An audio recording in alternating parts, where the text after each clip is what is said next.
Joining us now is CNBC contributor Nick Burns, former Undersecretary of State for Political Affairs, former ambassador to NATO. He lays out two issues to watch at G20. One, Michael Cohen's guilty plea could dominate U.S. news coverage. Two, Trump's meeting with Xi and the Chinese trade war. Nick, I'm wondering if they're related at all and whether the president's posture changes going into this meeting, given the news today on Michael Cohen.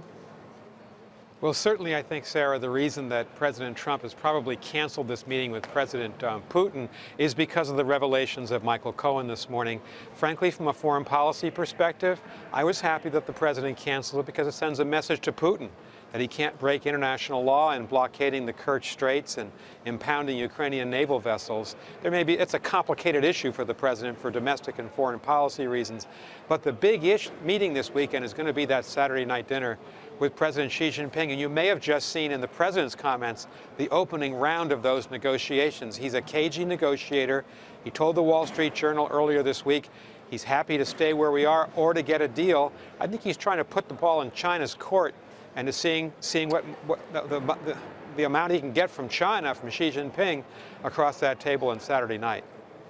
Nick, what do you think the president's timeline is for a deal with China? Is there? Everyone said once we get past the midterms, it takes that out of the issue and could allow a deal quite quickly. But is he focused on dragging this out for another year to claim victory before 2020?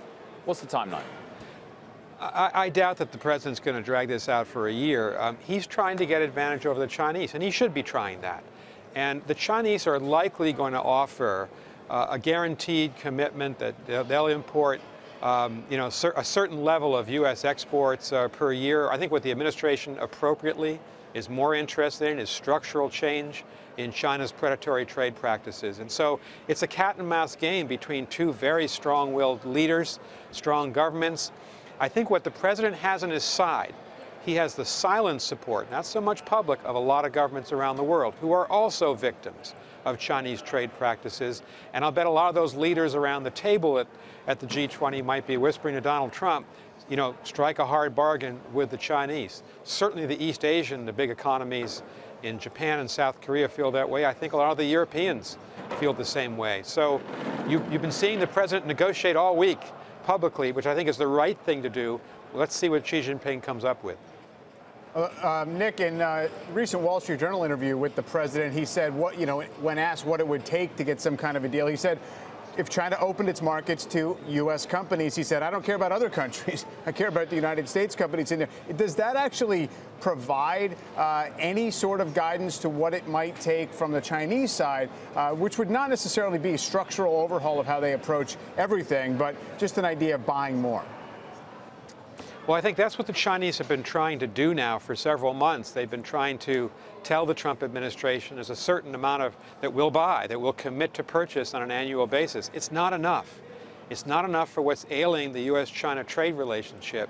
And I think the president would be right to stick to his guns on some of those structural issues. I'm sure that's the way the U.S. trade representative thinks about it. I also think what's interesting about these negotiations that the president has kept the Chinese off balance. I think they felt that they had figured him out as some kind of a business deal maker when he first came into office, but both on North Korea and also on the trade deal, I think he's surprised them a little bit. That's not a bad thing to do in a negotiation.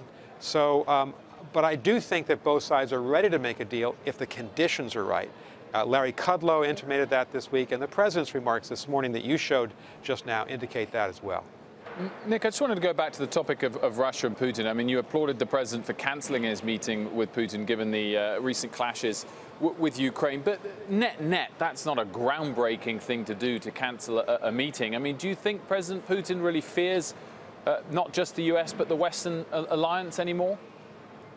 Well, the problem we have in the West is that you've had very strong statements from NATO, Canada, Britain, Germany, supporting the Ukrainians and taking issue with the Russians. You've had those statements from the United States, but not from the president. The written White House statement today announcing the cancellation did say that the United States wanted to see the Ukrainian vessels and the Ukrainian sailors returned. But the president has not been tough-minded about this, and I worried that if there was going to be a meeting the president's track record with Putin is he does not deliver a tough message. So from my perspective, from a foreign policy perspective, there is a message in canceling the meeting. I just hope the president's going to stick with the State Department's line that this is a violation of international law and that the Russians have to accede to the Ukrainians here. That's the message Putin needs to hear.